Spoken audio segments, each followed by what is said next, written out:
শুভাৰম্ভণি কৰিবলৈ সমবেত হৈছোঁ। কাৰ্বি আংলঙত যোৱা কেইবাটাও বছৰত অভূতপূৰ্ব বিকাশ হৈছে। কাৰ্বি পাহাৰ আজি উন্নয়নৰ এক নতুন দিগন্তলৈ গতি কৰিছে।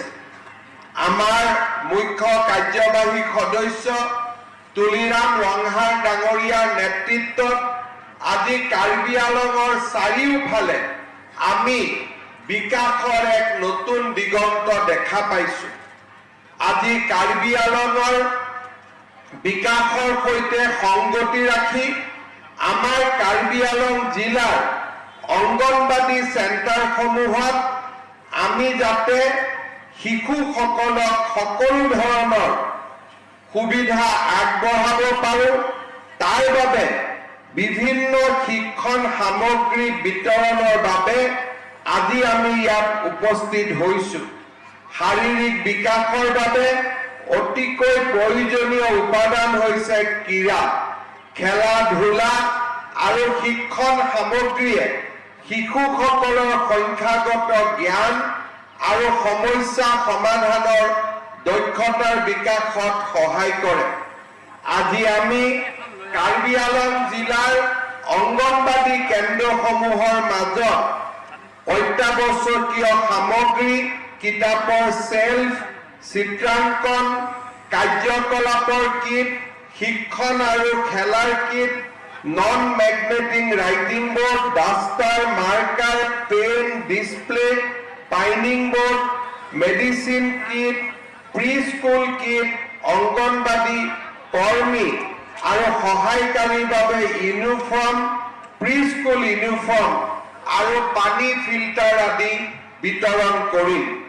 ইয়াৰ লগতে কাৰ্বি আংলং স্বায়ত্তশাসিত পৰিষদৰ অধীনত 3070টা অংগনবাদী কেন্দ্ৰলৈ 2025 চনৰ বাজেটৰ পৰাও আমি বিভিন্ন সহায় আগবঢ়াবৰ বাবে সিদ্ধান্ত গ্ৰহণ কৰিছোঁ। আজি আমাৰ ইয়াত কাৰ্বি আংলং জিলাৰ 3070টা অংগনবাদী কেন্দ্ৰৰ সহায়িকা আৰু আমাৰ কৰ্মী বাইদেউসকল উপস্থিত আছে।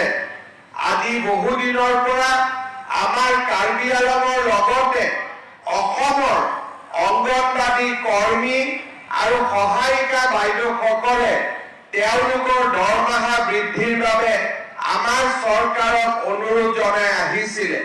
মই আপোনালোকক ক'ব খুজিছোঁ যে অহা 1 অক্টোবৰৰ পৰা আমি আপোনালোকৰ দৰমহাও বৃদ্ধি কৰিম আৰু লগতে আপোনালোকক এটা এককালীন সাহায্যও আমি আগবঢ়াম। অৰ্থাৎ এবাৰকে আপোনালোকক এটা পুঁজি আমি আগবঢ়াম যাতে ঘৰৰ কাম কাজ, ল'ৰা ছোৱালীৰ পঢ়া শুনাৰ ব্যৱস্থা ল'ব পাৰে আৰু লগতে 1 অক্টোবৰৰ পৰা আপোনালোকৰ দৰমহাও আমি যিমানখিনি পাৰোঁ সিমানখিনি আমি বৃদ্ধি কৰিম যাতে আমাৰ অংগনবাদী কৰ্মী আৰু সহায়িকাসকলৰ পৰা অলপ হ'লেও তেওঁলোকৰ মনৰ দুখ আমি যাতে কমাব পাৰোঁ। ভাল হ'বনে বেয়া হ'ব দৰমহাটো বঢ়াই দিলে? ভাল বেয়া হ'ব নেকি? পিছফালে একো কোৱাই নাই। ভাল হ'বনে বেয়া হ'ব? ভাল হ'ব। তাৰপিছত আৰু আন্দোলন কৰিব নালাগিব। হা, ঠিক হ'ব নহয়? হ'বনে নাই? কোনে কোনে দিছপুৰত গৈছিল আন্দোলন কৰিবৰ কাৰণে? হাত দাঙকচোন। এতিয়া কোনেও যোৱা ইয়াত কোনেও হাত নালাগে। বাইদেউ গৈছিলে? কেইদিন গৈছিলে? কেইদিন আন্দোলন কৰিব কেইদিন গৈছিলে? ঠিক আছে, যি গ'ল গ'ল, বেছি গৈ নাথাকিব। কষ্ট হয় নহয় অহা যোৱা কৰোঁতে, হয়নে নহয়? কষ্ট হয়নে নহয় যাওঁতে আহোঁতে? তাতেতো খোৱা বোৱাটো কষ্ট। অহাবাৰ আন্দোলন কৰিব গ'লে মোৰ ঘৰতে খাব আহি যাব চব। হ'ব। আজি মই পুনৰবাৰ আপোনালোকক এটাই অনুৰোধ কৰিম যে আমাৰ কাৰ্বি আংলঙত শিক্ষাৰ প্ৰয়োজনীয়তা আছে কাৰ্বি আংলঙত মেডিকেল কলেজ হল কেন্সাৰ হস্পিটাল হ'ব সৈনিক স্কুল হ'ব ইঞ্জিনিয়াৰিং কলেজ হ'ব ভেটেনাৰী কলেজ হ'ব এগ্ৰিকালচাৰ কলেজ হ'ব কিন্তু এই স্কুল কলেজ বিলাকত আমাৰ যদি কাৰ্বি আংলঙৰ ল'ৰা ছোৱালীয়ে পঢ়িব নোৱাৰে তেতিয়াহ'লে আমি ইয়াত ইমান ডাঙৰ অনুষ্ঠানবোৰ পাতিও কোনো লাভ নহ'ব সেইবাবে আমি অংগনবাদী কেন্দ্ৰৰ পৰা প্ৰাথমিক বিদ্যালয়ৰ পৰা উচ্চ মাধ্যমিক বিদ্যালয় আৰু কলেজলৈকে আমি পঢ়াৰ এটা ভাল পৰিৱেশ নিৰ্মাণ কৰিব লাগিব যদি ল'ৰা ছোৱালীয়ে অংগনবাদী কেন্দ্ৰতে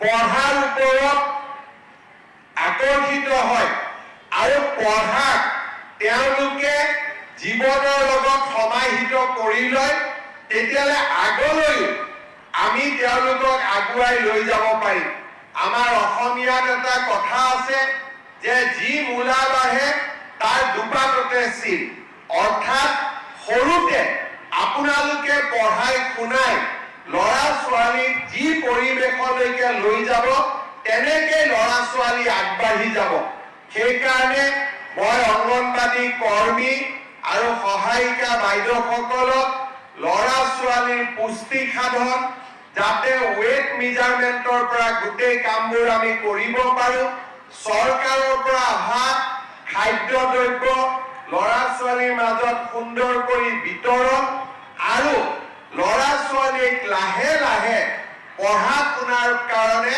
আগবঢ়াই লৈ যোৱাৰ যিটো প্ৰথম অভিজ্ঞতা সেই দিশতো মই কাম কৰিবৰ বাবে আমাৰ অংগনবাদী বাইদেউ আৰু সহায়িকা বাইদেউসকলক মই অনুৰোধ জনাম শ্ৰদ্ধাৰ ৰাইজ আজি এই সভালৈ অহাৰ আগতে আমি কাৰ্বি আংলঙৰ বিশেষকৈ ডিফুৰ বাবে কেইবাটাও নতুন পথৰ আমি শুভ উদ্বোধন কৰিছো 108 কোটি টকাৰে নিৰ্মাণ হোৱা এই আঁচনিসমূহে আমাৰ ডিফু চহৰক বহুখিনি আগুৱাই লৈ যাবলৈ সক্ষম হ'ব মই বিশ্বাস কৰোঁ যে এই বছৰৰ ভিতৰতে বিশেষকৈ কেইবাটাও নতুন নতুন কাম আমি কাৰ্বি আংলঙৰ ৰাইজক আমি উপহাৰ দিবলৈ সক্ষম হ'ম ডিফু নগৰত আমি নিৰ্মাণ কৰা 1.4 কিলোমিটাৰ দৈৰ্ঘ্যৰ যিখন ফ্লাইঅভাৰ আমি নিৰ্মাণ কৰি আছো সেই ফ্লাইঅভাৰখনৰ নিৰ্মাণো আমি ডিচেম্বৰৰ ভিতৰত যাতে শেষ কৰিব পাৰোঁ তাৰ বাবে আমি প্ৰচেষ্টা চলাইছো এই বছৰতে আমি প্ৰায় 12 কিলোমিটাৰ দীঘল হামৰেং তুমপ্ৰেং